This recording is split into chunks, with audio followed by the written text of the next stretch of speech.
செய்யலாம். Hi friends, இன்றைக்கி நான் உங்களுக்கு ஒரு முக்கியமான விஷயத்த சொல்கிறேன். இது எங்கள் வீட்டில் வளர்ந்த கீரை, எங்கள் இடத்துல வளர்ந்த கீரை. இது ஒரு கீரை, அவ்வளோதான். அதை மட்டும் தான் சொல்லுவேன் நான்.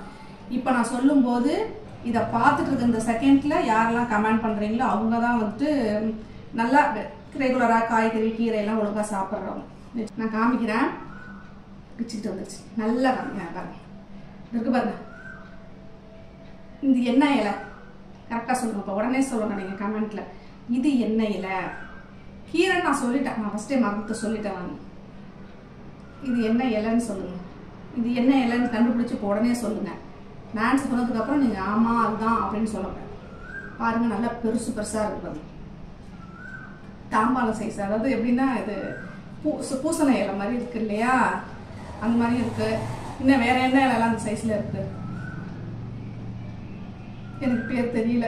இந்த உடம்புக்கு வலியாக இருக்கிறவங்களுக்குலாம் வெந்நீரில் போட்டு கொதிக்க வச்சு அந்த தண்ணி எடுத்து குளிப்பாங்க இல்லையா, அந்த இலையும் இந்த சைஸில் தான் இருக்கும். எனக்கு குளிச்சிருக்கேன் அந்த, ஆனால் அது என்ன இலை பேர் தெரியல. ஸோ அது ஒன்று இருக்குது. இந்த இலை என்ன? இது எவ்வளோ பெருசுக்கு இருக்குது பாருங்கள். இதை விட பெருசு அடியில் இருக்குது, எடுக்க முடியல, கீழே விழுந்துரும் பயமாக இருக்குது. ஸோ இது என்ன இலைன்னு கண்டுபிடிச்சி சொல்லுங்கள். இந்த பாருங்கள், பெருசு பெருசாக இருக்குது. நான் எடுக்கிறதெல்லாம் சின்ன சின்னதாக வருது. நான் எப்போ காமிக்கணும்னு எது செஞ்சாலும் வராது. இப்போ பிச்சுக்கிட்டு போயிடுச்சு. அலசும் போது பாதி பிஞ்சிச்சு, போட்டு பிசைஞ்சதில் பிச்சுக்கிட்டு வந்துடுச்சு. இவ்வளோ பெருசு தாம்பலாம் மட்டும். என்ன எல்லாம் கண்டுபிடிச்சிட்டிங்களா? சரி, ஓகே. நான் அப்படியே கண்டினியூ வளர்த்துட்டே இருக்க விரும்பலை. நானே சொல்லிடுறேன். தண்டுக்கீரை. தண்டுக்கீரை தாங்க இவ்வளோ பெருசுக்கு இருக்குது. நல்லா வளர்ந்துருச்சு. நம்ம இந்த லாஸ்ட்டு 1 வீக்காக, இது புரட்டாசி மாதம் இல்லையா, ஸோ இப்போ தான் இனிமேல் தான் வெஜிடேரியன் தானே. அதனால அந்த 1 வீக்கில் 2-3 நாள் நான்வெஜ் செஞ்சோம், சாப்பிட்டாங்க அவங்க. அதனால் இதை நான் விட்டுட்டேன், கீரையை பறிக்காமல் விட்டுட்டேன். அது என்னாச்சுன்னா இவ்வளோ பெருசுக்கு வளர்ந்துருச்சு. தம்பி இங்கே வந்து பாரு, இங்கே தூங்குறான். அவனுக்கு தூங்குற நேரம். சாப்பிட்டான், மார்னிங் மோர் குடிச்சிட்டு நல்லா தூங்க ஆரம்பிச்சிட்டான். ஸோ நம்ம இன்னைக்கு கீரை பொரியல் பண்ண போகிறோம். குட்டி குட்டியாக இலைய, இது இவ்வளோ பெரிய இலையாக இருக்குது. குட்டி குட்டி இலையாக வந்து ஈஸியாக கட் பண்ணிடலாம். இது பெருசு பெருசாக தாம்பரம் சைஸில் இருக்கா, கட் பண்ணிக்கலாம். பொரியலுக்கு நான் என்ன பண்ணுவேன் அப்படின்னா, சின்ன அந்த பூண்டு இருக்கு இல்லையா, பூண்டு பல் ஒரு 2 பல் எடுத்து புதுசாக நறுக்கிக்குவேன். அப்புறம் வெங்காயம், எண்ணெய் ஊற்றி கடுகு போட்டு பூண்டு வெங்காயம் காஞ்ச மிளகாய் இதெல்லாம் போட்டு தாளித்து கீரை அள்ளி கொட்டி நல்லா வதக்கி அவ்வளோதான் பொரியல் பண்ணி சாத்தில் வச்சு சாப்பிட்டுக்கிறது. இதை மசியலாவும் பண்ணலாம். வேக வச்சு பூண்டு சோம்பு சீரகம்லாம் போட்டு வேக வச்சு அப்படியே தாளித்து சாப்பிடலாம். கடைஞ்சிட்டு தாளிச்சிடும். வேக வச்சுட்டு கடைஞ்சி தாளித்து அப்படியே சாப்பிடலாம். ஸோ ரெகுலராக கீரை சாப்பிடுங்க, நல்லது. மேக்ஸிமம் 75% நினைக்கிறேன் இந்த புரட்டாசி மாதம் நான்வெஜ் சாப்பிட மாட்டேங்க. ஏன்னா அப்போ இருக்கிற இந்த கிளைமேட்டிக் கண்டிஷனுக்காக நம்ம வீட்டு பெருசுகள்லாம் சொல்லி கொடுத்தது, இந்த மந்தில் நான்வெஜ் சாப்பிடாம வெஜிடேரியன் சாப்பிட்டு இருந்தால் அடுத்து நம்ம கிளைமேட் சேஞ்ச் ஆகுது இல்லையா, ரெய்னி சீசன் வரும் இல்லையா, அப்போ வந்து நம்ம பாடி கண்டிஷன் வந்து செட் ஆகும். அதுக்காக தான் புரட்டாசி மாதத்தில் நான்வெஜ் சாப்பிட வேணாம்னு சொல்லணும். மற்றதெல்லாம் ஒரு பக்கம் இருக்கட்டும், இந்த விரதம் இதெல்லாம் ஒரு பக்கம் இருக்கட்டும். நான்வெஜ் சாப்பிடாம இருக்கிறது எதுக்கு அப்படின்னா இதான் ரீசன். நான் பட்டன் போட்டு சொல்லிட்டேன். இதை இழுத்து வதவதான்னு சொல்லலாம், உண்மையான ரீசன் என்னவோ அதை சொல்லிடணும்ல. நான்வெஜ் இந்த மந்த்து நம்ம சாப்பிடாம இருந்தோம். ஏன்னா ஃபுல்லாக வெயிலில் அந்த சம்மர்லேருந்து அப்படியே லைட்டாக கொஞ்சம் சேஞ்ச் ஆகி வந்துட்டுருக்கோம். இப்படியே அந்த கண்டிஷனுக்கு நம்ம பாடி இப்போ செட் ஆகிருக்கு. பிறந்து படுத்துறது, நல்லா தூங்குவான். ஸோ அந்த பாடி கண்டிஷன் என்ன செய்யும் அப்படின்னா, திடீர்னு ரெய்னி சீசன் வந்தோன்னே ஒரு மாதிரி ஆகும். அப்போ அந்த ஃபுட்டு நம்ம அப்படியே மெயின்டைன் பண்ணிட்டு இருந்தோம் அப்படின்னா அது சில பேருக்கு ஒவ்வாமலாம் வரும், ஒத்துக்காது, வயிற்று பிரச்சனை அந்த மாதிரிலாம் வரும். ஸோ அந்த மாதிரி வராமல் இருக்கணும் அப்படிங்கிறதுக்கு தான் என்ன சொல்லு பெரியவங்க அப்படின்னா அவங்க சொல்லி கொடுத்தது தான். நம்மளாம் நம்ம என்ன தெரியும் நமக்கு. இந்த காய்கறி கீரை இதை வந்து சாப்பிட்டு நம்ம உடம்ப சரி பண்ணி வச்சுக்கிட்டோம். ஹெவியாக நான்வெஜ் ஐட்டம் சாப்பிடாமல் இருந்தோம் அப்படின்னா ஓகே, நார்மலாக இருக்கும். அப்போ அந்த ரெய்னி சீசன் டைமில் நம்ம பாடி கண்டிஷன் வந்து ஈஸியாக அடாப்ட் ஆகிடும், சேர்ந்துக்கும். அதுக்காக மட்டும்தான் அப்படி சொல்லி வச்சுருக்காங்க. அதை சொன்னால் கேட்க மாட்டோம். நீ என்ன சொல்கிறது நான் என்ன கேட்குறதுன்னு சொல்லிட்டு எதிர்த்து பேசுவோம். அந்த சாமி பூச்சாண்டிங்கிற மாதிரி நம்மளை பயமுறுத்தணும் நம்ம செய்வோம், கேட்போம். அதுக்காக தான் விரதம் அதெல்லாம். ஸோ எல்லாம் நல்லதுக்கு தானே. சாமியை நமக்கு வரம் கொடுக்கும் அப்படிங்கும்போது ஏன் அதை செஞ்சேன்? வரம் கொடுக்குதோ கொடுக்கலையோ, நம்ம விரதம் இருக்கலாம், நம்ம வரம் கொடுக்காதான் என்ன அதெல்லாம் கொடுக்கும், நம்மளை காப்பாற்றும்.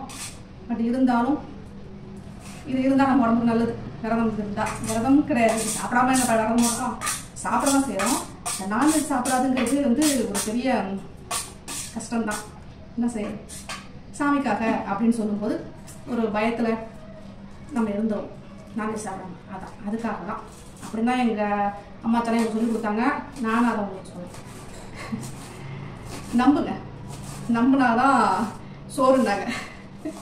அந்த மாதிரி நாங்கள் நம்பிட்டோம், நீங்களும் நம்புங்க. ஓகே ஃப்ரெண்ட்ஸ், முடிஞ்சிடும் இந்த கீரை வெட்டுறது. முடிச்சுட்டு நம்ம எப்படி பொரியல் பண்ணுறோம்னு பார்ப்போம். ஓகேயா? பார்ப்போம். சரியா? கிச்சனில் போய்ப்போம். கிச்சனுக்கு வந்தாச்சு, காக்கரம் வந்தாச்சு. தூக்கம் வரலையாடி தங்கத்துக்கு? அம்மா ஒன்றும் செய்யலை, கீரை பொரியல் தான் பண்ண போகிறேன். ஓகே, கிச்சனுக்கு வந்தாச்சு, பாத்திரத்தை வச்சாச்சு. இதற்கு பாருங்க, கொஞ்சம் கடுகு போட்டு எண்ணெயில் இதெல்லாம் சொல்கிறத ஒழுங்காக சொல்ல மாட்டேன் மீன். எண்ணெய் ஊற்றி சூடானோன்னா கடுகு போட்டு காஞ்ச மிளகாய் போட்டு பூண்டு வெங்காயம் போட்டு நல்லா வதக்கிட்டு கீரையை கொட்டி கொஞ்சம் உப்பு வெங்காயம் போட்டு வேக வச்சு இறக்கிடுங்க. ரொம்ப போட்டு கொதிக்க வைக்காமல் வதங்குற வரைக்கும் வேக வச்சா போதும். அப்புறம் அதோட இருக்கிற கீரையில் இருக்கிற சத்தெல்லாம் காணாமல் போயிடும். ரொம்ப போட்டு கொதிக்க வச்சு வேக வச்சிங்கன்னா வேகிற அளவுக்கு இருந்தால் போதும். கரெக்டாக மசிஞ்சு வர அளவுக்கு இருந்தால் போதும். போட்டு குழ குழன்னு வேக வைக்காதீங்க, தண்ணி சொல்லி போகிற அளவுக்கு. அவ்வளோதான் தான் கீரை பொரியல் செய்கிறோம். சட்டி சூடாயிடுச்சு. எண்ணெய், கீரை கொஞ்சம் நிறைய கீரைன்றதுனால 2 கரண்டி விட்டுருக்கேன். இல்லாட்டி எண்ணெய் கம்மியாக தான் யூஸ் பண்ணுவோம், எண்ணெய் ஜாஸ்தி இல்லை. உங்களுக்கு பாத்திரம் உள்ளுக்குள்ள இருக்கிறது தெரியுதான்னு தெரில, நான் கரெக்டாக காமிக்கிறேன். சரியா? பூண்டு வெங்காயம் காஞ்ச மிளகாய் கடுகு போட்டு நல்லா பொரிஞ்சதுக்கப்புறம் போடுங்க. கடுகு பொரியாமல் போட்டால் கசக்கும். எண்ணெய் சூடாயிடுச்சா பார்த்தீங்கன்னா நான் எவ்வளவு சூப்பரான குக்குன்னு அப்படியே கை வச்சு பார்ப்போம். எண்ணெய் கடுகு பொரியுது. காஞ்ச மிளகாய் எப்படி மிளகாவை கட் பண்ணிட்டேன், போட்டாச்சு. பூண்டு அதிலே வெங்காயம்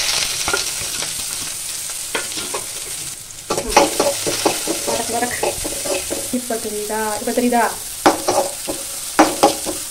நல்லா வதக்கணும். இல்லாட்டி நறுக்குன்னு இருக்கும். கீரை மசிஞ்சிடும், வெங்காயம் அப்படியே நறுக்குன்னு இருக்கும். அதனால நல்லா வதக்கிடுங்க.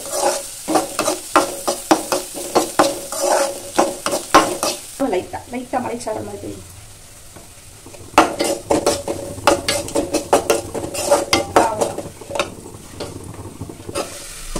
கீரையை போட்டுக்கோங்க. நல்லா நறுக்கி வச்சுக்கோங்க. சின்ன சின்னதாக பொரிசாக நறுக்கிக்கணும், சீக்கிரம் வெந்துடும். நம்ம மசியல் மாதிரி பண்ணால் அப்படியே போட்டு வேக வச்சிடலாம். பொரியல்ன்றதால நல்லா நறுக்கிக்கணும். தெரியுதா கலர் தெரியுதா? பச்சை. அதான் நம்ம வீட்டு கீரைக்கும் வெளியிலேருந்து வாங்குற கீரைக்கும் உள்ள வித்தியாசம். வாங்கி காய வச்சு அதை எதை போட்டு அலசி கொண்டு வருவாங்க. இல்லை வேறு இல்லாதவங்களுக்கு ஒன்றும் பண்ண முடியாது, சொல்கிறது தப்பு தான். பட் இது வீட்டு கீரைங்களா தெரியுதா? தண்ணி தெரியுதா? தண்ணி தெரியும், பச்சை சூப்பராக இருக்குது. அவங்க தொட்டியில் வச்சு கொஞ்சம் தண்ணிக்கீரை விதை விற்கும், மார்க்கெட்டில் விற்கும். இந்த விதை கடைகள்லாம் விற்கும். வாங்கி தொட்டி செடி மாதிரி வச்சுங்க, அது நல்லது. கீரை நம்ம வீட்டிலே வளர்த்துக்கலாம்.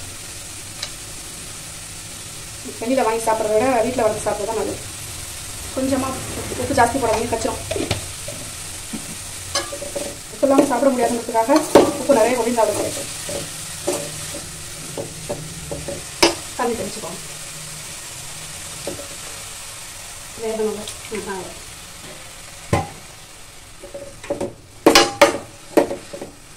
கீரை நம்ம வீட்டில் வளர்த்த கீரைன்னா பூச்சி இல்லாமல் உரம் போடாத கீரைங்கிறதுனால நம்ம உரம் போட மாட்டோம். ஸோ அதனால் அது உடம்புக்கு நல்லது,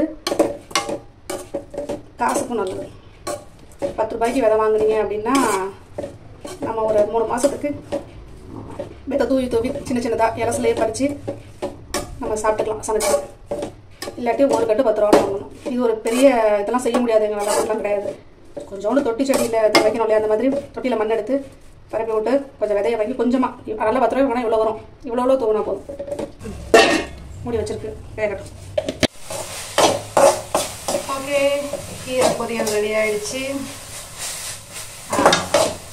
தண்ணியெல்லாம் சுண்டி வந்துருச்சு. ரொம்ப போட்டு தீச்சி எடுக்கக்கூடாது. முடிஞ்சு போச்சு. எடுத்து காமிக்கிறேன். சும்மா கொஞ்சோண்டு எடுத்து காமிக்கிறேன். இது மதிய சாப்பாட்டுக்கு இப்போ நம்ம செய்கிறதுனால சும்மா டேஸ்ட் பார்க்கறதுக்கு மட்டும்தான். தெரியுதா?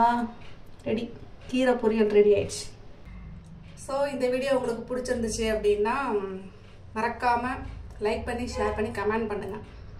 இந்த மாதிரி நம்ம வீடியோ வந்து போடலாமா கண்டினியூ பண்ணலாமாங்கிறதையும் சொல்லுங்கள். புதுசாக பார்க்குறவங்க சப்ஸ்கிரைப் பண்ணுங்கள். Okay bye. நம்ம நெக்ஸ்ட் வீடியோவில் மீட் பண்ணலாம்.